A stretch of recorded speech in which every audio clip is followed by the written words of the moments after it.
ओम नमो भगवते वासुदेवाय.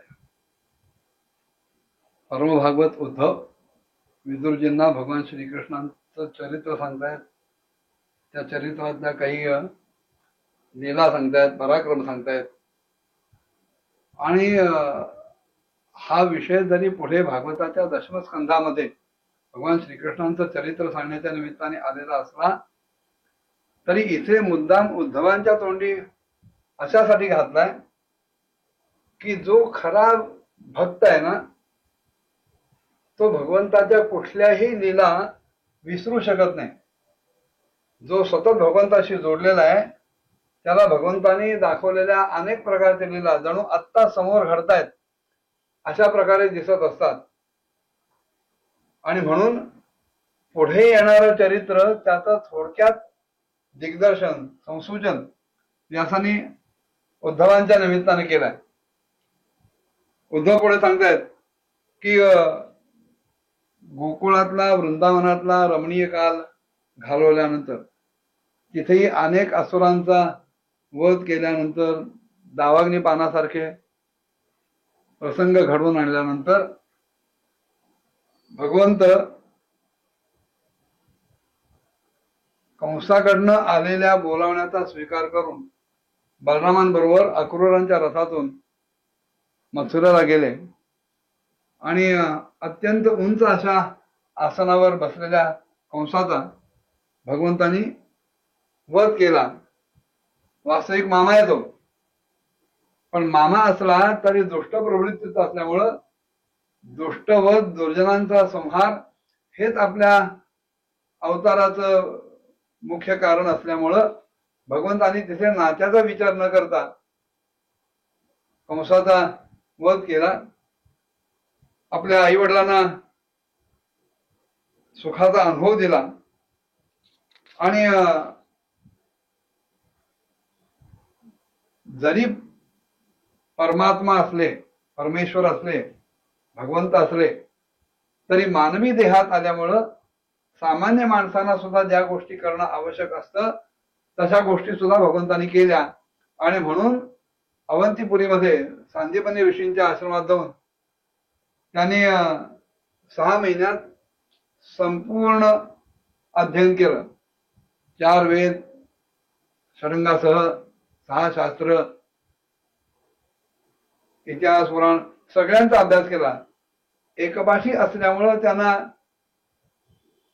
अभ्यास करायला जड गेलं नाही, पण संपूर्ण अभ्यास त्यांनी तिथे केला.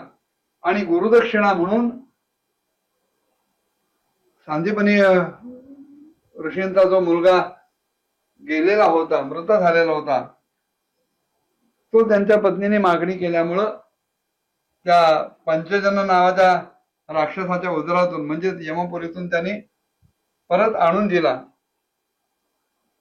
पुढे भीष्मक कन्या रुक्मिणी तिनं बोलवल्यामुळं भगवंत कौंडिण्यपुरात गेले आणि तिचं अपहरण करून त्यांनी तिला द्वारकेत नेलं. आणि अलीकडचा राक्षस विवाह द्वारकेत गेल्यानंतर पुन्हा ब्राह्म विवाहात परिणत केला. रुक्मिणी आणि कृष्णांच्या विवाहाला ज्यांनी ज्यांनी विरोध केला, अगदी तिचा भाऊ रुक्मिणी ह्याच्या सकट, त्या सगळ्यांचं त्यांनी पारिपत्य केलं. पुढे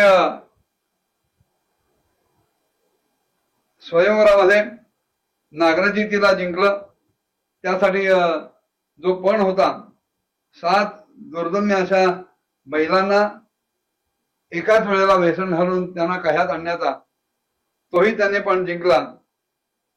सत्यभामेला प्रसन्न ठेवण्यासाठी स्वर्गातला प्राजक्त सुद्धा त्यांनी जमिनीवर आणला, भूमीवर आणला, पृथ्वीवर आणला. आपल्या विशाल अशा डौलानं आकाशाला सुद्धा झाकून टाकणारा जो भौमासूर होता त्याचा वध केला. आणि जेव्हा त्याच्या आईनं म्हणजे पृथ्वीनं भगवंताची प्रार्थना केली, तेव्हा भौमासुराचा जो मुलगा भगदत्त त्याला पुन्हा ते राज्य स्वाधीन केलं आणि भौमासुराच्या अंतःपुरात अपहरण करून आणलेल्या 16,100 स्त्रियांनी आपणहून त्यांना वरल्यामुळं भगवंतानी त्या सगळ्या स्त्रियांशी राजकन्यांशी विवाह केला. त्यासाठी स्वतःची तेवढी 16,100 रूपं त्यांनी घेतली आणि आपल्या योगमायेनं वेगवेगळ्या महालात पण एकाच मुहूर्तावर त्यांनी त्यांचं पाणीग्रहण केलं. एवढंच नव्हे तर त्या प्रत्येकीच्या ठिकाणी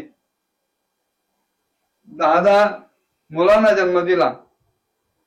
पुढे कालयवन, जरासंध, शाल्वादी इत्यादी दुष्टांच्या सेनेनं जेव्हा मथुरा आणि द्वारकापुरीला घेरलं होतं, तेव्हा ह्या सगळ्यांचा वध भगवंतानी आपल्या पराक्रमानं केला. 100 द्विविध बाणासूर, मुर, बलबल, दंतवक्त्र किंवा अन्य योद्ध्यांना सुद्धा त्यांनी मारलं. काही वेळेला स्वतः मारलं, काही वेळेला अन्य लोकांना साधन बनवून मारलं.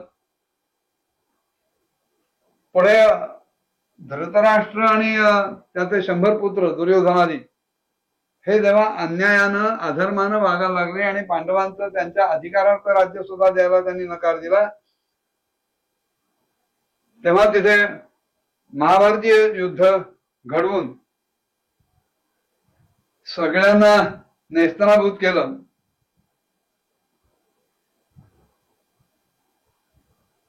अठरा अक्षौहिणी सेनेचा संहार त्यावेळेला घडवून आणला की जी अधर्माला धरून राहत होती, अधर्माच्या रक्षणासाठी आली होती.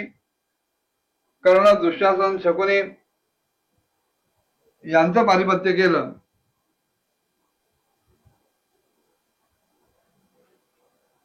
आणि एवढं होऊन सुद्धा आपलं अवतार कार्य पूर्ण झालं असं भगवंतांना वाटलं नाही. कारण त्यांच्या समोर प्रद्युम्न आदी लोक होते की ज्यांच्या बलामुळं यादवांचं सुद्धा एक अतिशय दुस्सह असं दल तयार झालेलं होतं. आणि आपल्या निकटवर्ती असलेले लोक सुद्धा, माणसं सुद्धा काही वेडवाकडं करू शकतील ह्याची पूर्व कल्पना आल्यामुळं भगवंतानी ब्रह्मशापाचं निमित्त करून आपला संपूर्ण यादव वंश, आपलं कुळ, त्याचा संहार घडवून आणला. युधिष्ठिराला पैतृक संपत्तीच्या दृष्टीने असलेल्या राज्यावर बसवलं, राजगादीवर बसवलं. त्याच्या सगळ्या संबंधियांना, आप्तस्वकीयांना सत्पुरुषांचा मार्ग दाखवला. उत्तरेच्या गर्भामध्ये अभिमन्यूचा जो वंश वाढत होता त्याचंही तिच्या गर्भात जाऊन रक्षण केलं. धर्मराज युधिष्ठिराच्या करवी 3 अश्वमेध यज्ञ करवले आणि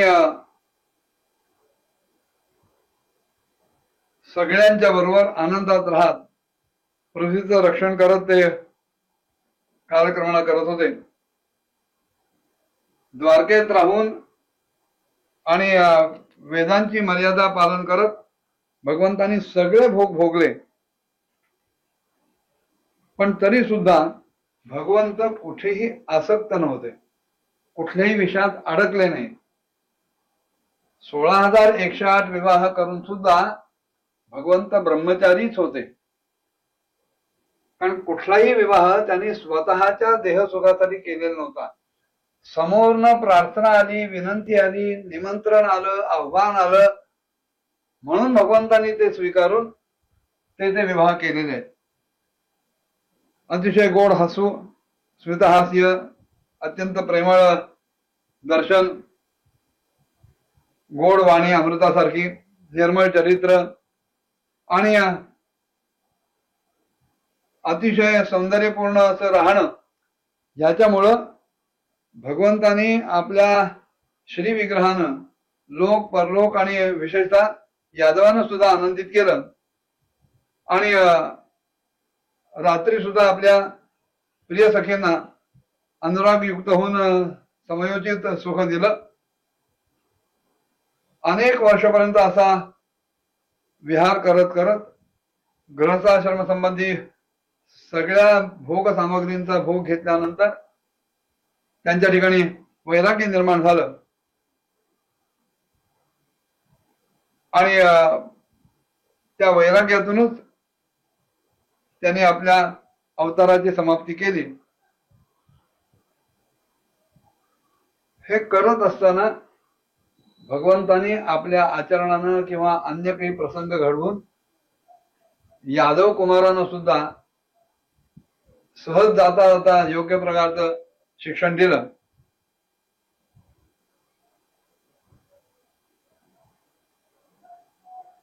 त्या दृष्टीने नृगराजाचं कथानक बघण्यासारखं आहे. पुढच्या 10व्या स्कंदात येईल, त्यावेळेला आपण पाहूया.